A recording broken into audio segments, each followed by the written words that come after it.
This is Dan Max, the trading agent. This is a stock trading and recap channel that I wanted to share to the masses. In a probability game, there's no certainty. Here are my insights and predictions. Hello, everybody. It is Dan Max at eXp Realty, aka the trading agent, here today on November 9th, Tuesday, 2021. Let's get to it. First, I want to talk about the Discord room. Had this for a while now. I've got a ton of different little sub rooms about things that we talk about. The main room is the money making room. We got a few people popping in and out all day. If you have questions in these videos and you're a little unsure of things, feel free to stop in there or drop a comment in the video. Whatever you need to do. But don't be scared to ask questions. If you're not willing to learn, then you're not willing to grow either, and ask questions. And when I mean not willing to learn is, scared of people saying, no, I can't help you. Well, guess what? We all start in the same place. Or even if you're an advanced trader and you just have questions about specific stocks, ways of looking at stocks, what are our current ideas and what are things that we might be looking at, stop in the Discord room, drop a link in the video below. Let's get to it. Let's start with Bitcoin. Nothing really day. It broke out yesterday. Let me zoom in a little bit for you. Today it's just kind of holding tight. Nothing really to say here other than you're over the highs that we need to get over. Unless we get back below 65,000, there's nothing to worry about. It looks, as I had zoomed out, like a cup and handle. Here's your nice round cup. Here's your little handle chop before you go higher. Again, nothing to really say. Not every day is going to be up. Not every move, every hour up, whatever you want to call it. If you were holding Bitcoin, there's nothing wrong. I will say if we get back below 65,000, it could be a bull trap, and you might need a backfill for the short term. That might be the only worry that one might have about such. But let's go to the next Roblox. If you've been following me for any period of time, you know I love this stock. I think they're doing really well. Every time I do Google SEO searches, the first thing I see is people asking how to do this with Roblox. What is this? What is that? YouTube videos about Roblox. There was an amazing amount of interest in Roblox. It's in the IRA. It's been cooking for a while. Sorry for the congestion. One day it'll get rid of it. But yeah, they crushed it. Talked about the days before earnings. It looked like a head and shoulders. Left head, unless you have two heads.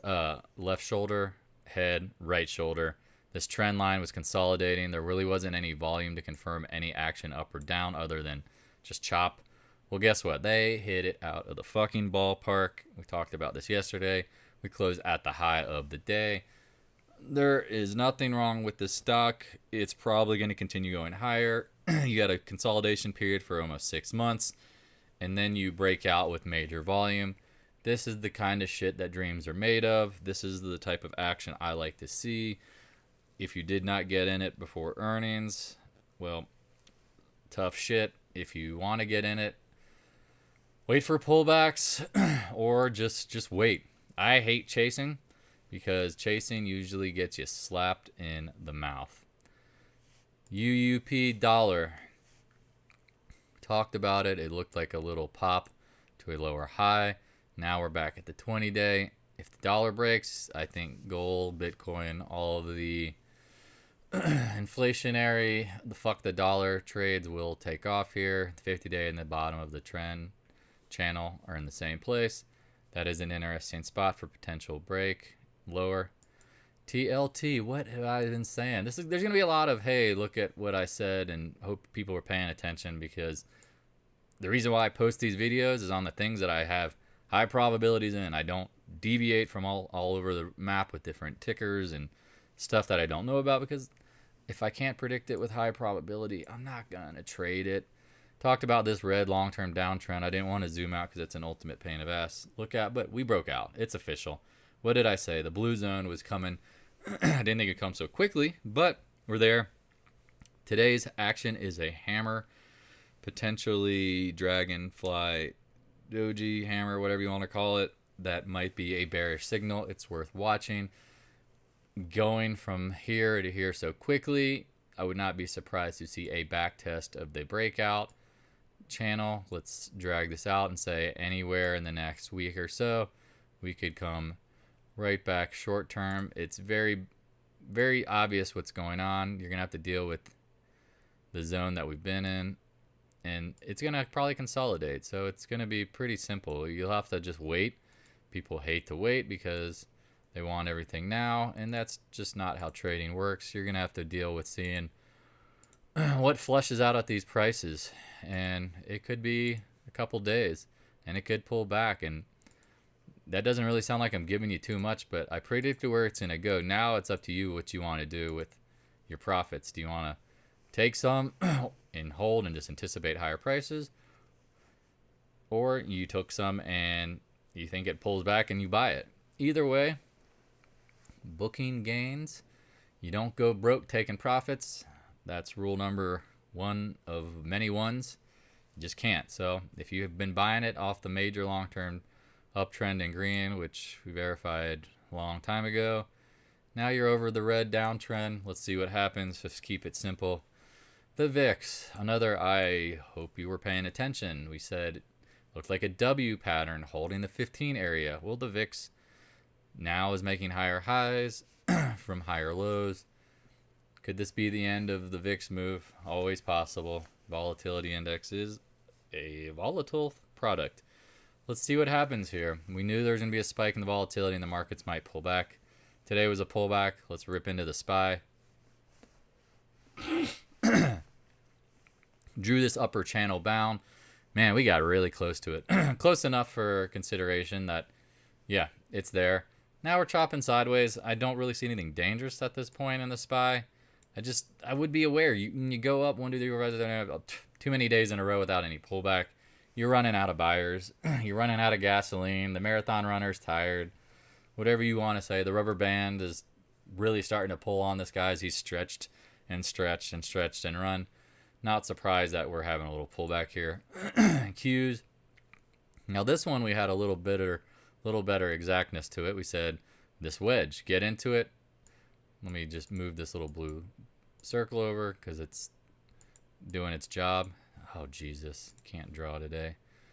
I apologize to folks watching for the delay. But, yeah, close enough.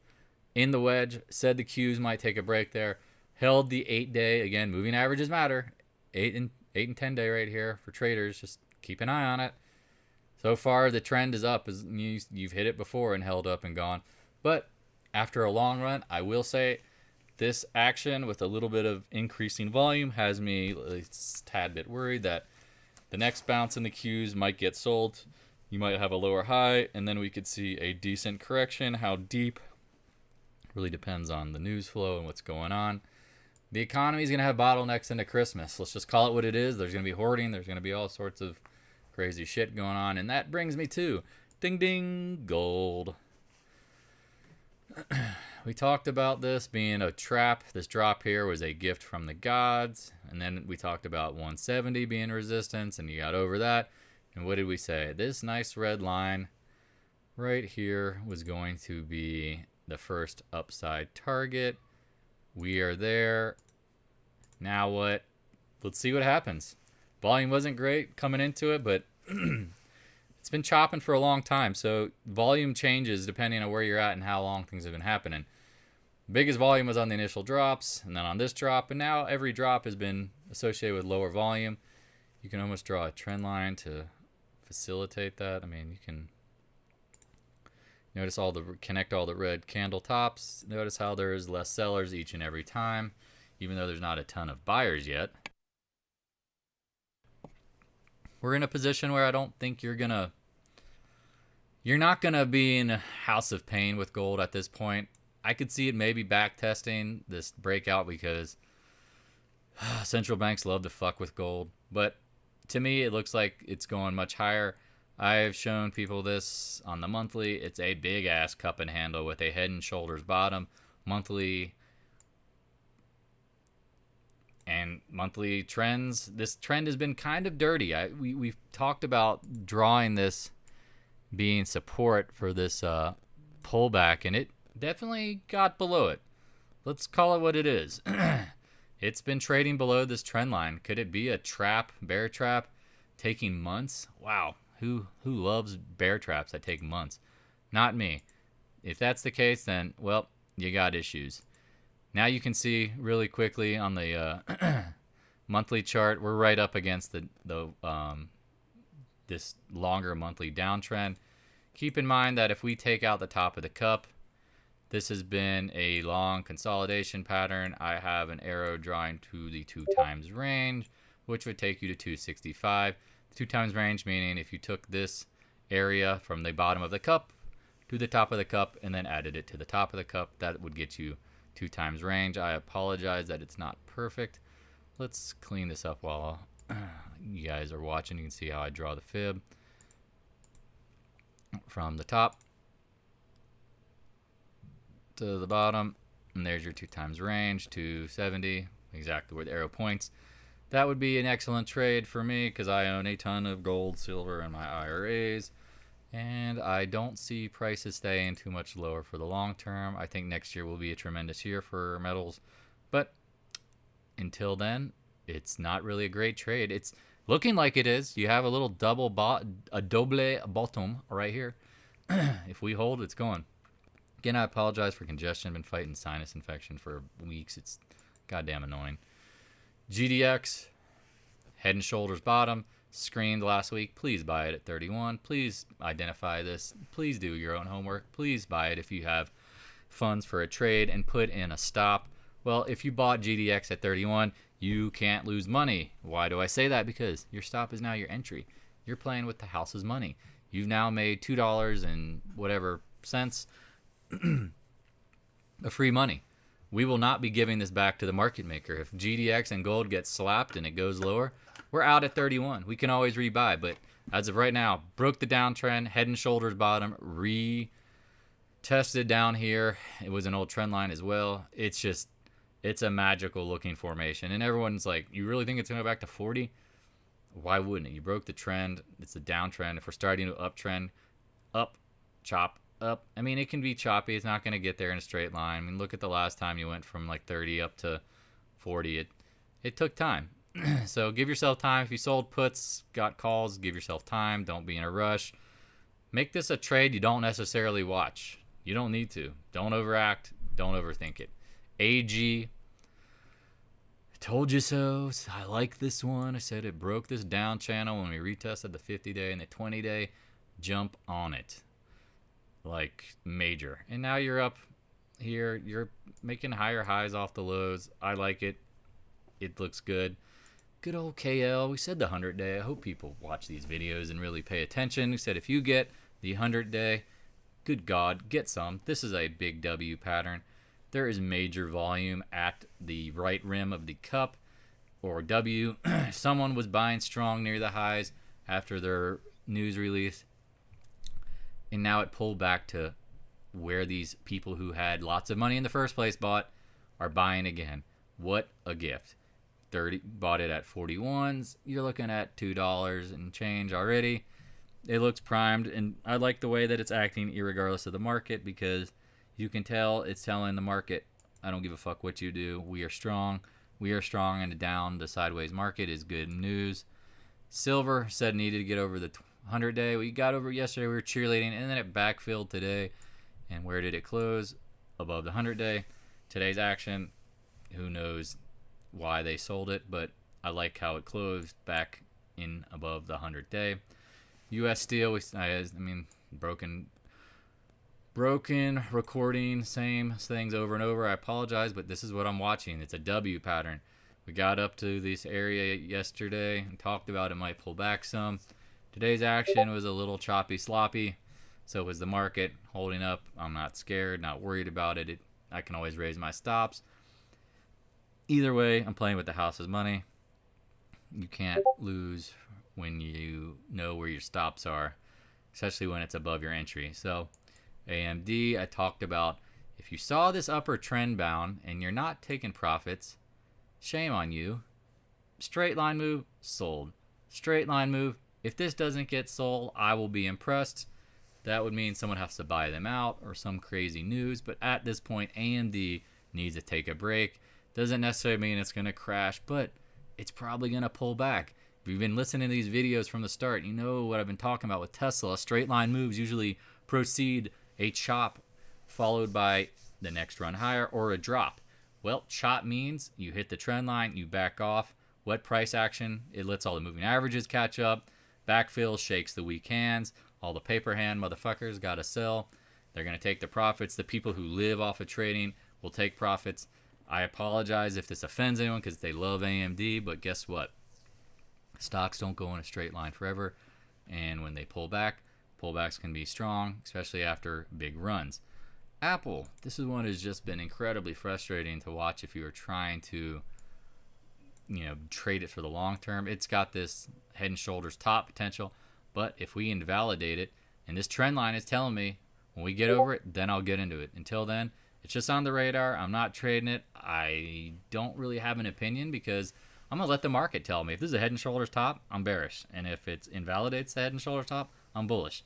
You see how you take the emotion out of it? Let the market tell you what you should do and do what the market's going to do, and you'll get paid a lot more. I promise you that. MicroStrategy, we talked about this one in nauseam, saying that once it broke the wedge, well, you made a higher high today, and then the candle might be red, but is it really bearish? What did we say? We'd probably have a little bit of struggle up here, up against the old highs here from April. And what did we do? We hit the April highs and we backed off. No shit. Yeah, people who bought that day are probably getting back to even, saying, you know what, I'm done with it. Whatever the psychology of everybody is what you're trying to figure out what the most likely logic is of everybody. And at this point, there was some sellers, but is the trade over? I don't know. But if you bought it at 755 and you saw it in the 870s today, you're looking at your bank account, you're looking at your trading account going ding, ding, ding, ding, ding. And if you wanted to take some profit, you can't go broke taking a profit, especially after a nice run. And if it backfills, you can buy more if you think it's going higher, or at worst, set your stops. You know what you're guaranteed to make in this trade, because if you set your stop at 800, you bought at 755, that's $45 a share. You're guaranteed to make that. Or if it holds up well, maybe it goes higher and you can raise your stop. Dynamic stops. There's lots of things here, but please take gains. Have a plan. Don't just be one of the millions of idiots on these Reddit, Wall Street, bets forums, all over the internet, trying to get rich quick with no plan, just talking about HODL, and then all of a sudden they have a huge trade and then lose it all. Don't be that person. Learn from others' mistakes. Don't need to make it yourself. Tesla. Oh, man. I tried to warn people.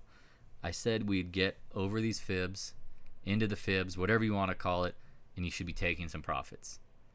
Period. You can't go broke taking profits. Straight line moves end a typical trend to either proceed followed by chop or a drop, or the chop then the pop. Well, here's your drop. If you weren't selling covered calls, if you weren't taking profits, and you're pissed off, be pissed off at yourself. Don't blame the market. Don't blame Elon. You had ample opportunity to start taking profits up here. If you watch these videos, then you look at yourself in the mirror and go, why couldn't I do that? Why was greed so strong that I couldn't act? Why could someone see it so obvious, but I couldn't? Well, as I said, I'm not trying to be the, hindsight's 2020 guy. I'm trying to be your 2020 vision going forward. And when I see that kind of move, it's not like I've not seen it before in Tesla. The straight line move is usually preceded by some drop. So what do you do now? Good luck. You would only hope you can sell strong. We talked about this many a times, how this went on a straight line move and then it chopped and then it dropped hard. You got cut in half 50%. Could Tesla get cut in half from here? I don't know. But I do know this. If I own the stock, I'm taking profits up here. I don't care. I'm starting to use these fibs as points to layer out. And if you miss some, well, guess what? That's why I'm not an all or nothing trader. We talk about this over and over ad nauseum. Do partial position sizing. If you had 1,000 shares and you start getting up into here, I'm selling 10% every day. It's up higher and higher. And then maybe one of these days I'm starting to go, retro raggy, that's a little doji. We're getting a little tired here. We're over the 168. I hope we get the 2.0, but I'd be out. And then at this point, I guarantee if I owned the shares, I'd have at least 50% gone or hedged. I would have, because I know the odds of a pullback became 50-50. Do you see how, like, the probability mindset? If I'm 100% sure that we should be going higher, then I shouldn't be selling shares, especially when I look at where we're at in the charts. And so if you're at this point in the chart and you're owning this for the long term, there's nothing here saying you're going to pull back. It was right in the trend. But when you see these launch off last, like, end of, trend blow offs, please start taking money. Because now if you see Tesla drop the 200 points, you can say, I can buy more if I really want. What do? I have cash. Or maybe I go buy Roblox. Maybe I go buy gold. Maybe I go buy something else. But when your cash is locked up and now you're holding on to something that's not going up, and this is a pretty sizable pullback, 10%. Now you're kind of in this what if mindset, and you're gonna be, and this is where the triggering of the emotions and doing the wrong things. If you can't understand your brain at this point, you're no different right now than the person who's gambling too much. You're at you can't get away from the blackjack table, and the more you play, the more mistakes you start making. And maybe you started selling today, and then you bought more, and then it sold. You didn't know what to do because you didn't have a plan going forward. So if you have questions, come to the Discord room. Come ask questions. How would you plan this, Dan? What would you do if you owned it? I mean, if you've been paying attention, I've talked about it over and over, but if you need to hear it directly, please feel free to drop by. XOP, the last one, talked about how I think oil prices are going to go up into the cold spells that are coming. Like, it's supposed to be a colder winter in the next couple weeks, or get into the coldest part of the winter. Oil dropped today and closed back up. Actual oil itself was up today. You can see the USO had a just nice close. Open, low, close high. XOP oil service gets a little hit by the market indirectly because of fund flows within S&P 500 and all the ETFs that are directly affected by the market. Pulls down a little bit on the XOP, but nothing wrong with it. As I said, 20 days your stop. If you're in, you're out here, and if it breaks out, you can see where this green arrow points to higher prices. Let's do a quick projection on it, because I think it is going to break out. This is a kind of a little more of a difficult one, because you have a broadening pattern here where you have higher highs and then lower lows. I mean, they call it a megaphone. Oh man, this thing has done some splits and been nasty over the years. If anyone's been following this thing, let's just take it back to the old highs, to the current lows, and see where we're at. Okay, 0.618 lines up with some stuff I see. Ding, ding, ding, ding, ding. That's what I would be looking for. That 0.618. Let's make it money green, because that's going to be your target. Yeah, if you buy the XOP, I think... Ooh, I don't know what I did there. I think your upside's going to be in the 125 range. Yeah, not a bad trade if you're buying it in the 100, 110, or you wait for the breakout 113, still make 10, 12 points. All right, well, this is getting long-winded, and I got to get going. Please come to the Discord room, ask questions. I can't help you if you don't ask, and if your ego's too big to learn, then you're always going to be as good as what you know. And if you don't know everything, then you ask others. I'm 40 years old and still get asked for mentoring and coaching when it comes to things I don't know, because I'd rather learn from someone who knows what they're doing than try to figure it out on my own and fail. Figuring it out on my own and fail is part of the process, but people here are willing to help you. I'm willing to help. I can give you my best shot, my best thoughts. But if you think you know everything, well, good luck. 20 years of trading, I still act like a neophyte, act like a newbie, because in my mind, I don't ever want to get caught assuming I know everything, and then I make a mistake that fucks me. That's just how simple trading can be. It's a game. It's a never-ending trading game of probabilities, where once you think you have things figured out, the rules can change. Conditions can change, economy can change, markets can change. Well, on that note, I'm going to get going. I appreciate everybody, and I will see you around. Talk to you later. Thanks for watching. Please subscribe if you like the content. Also smash the like button, share with your friends, and add a comment. If there's a topic or stock you'd like me to give you insight about, let me know in the comment section. I'll do my best to answer your question. Thanks.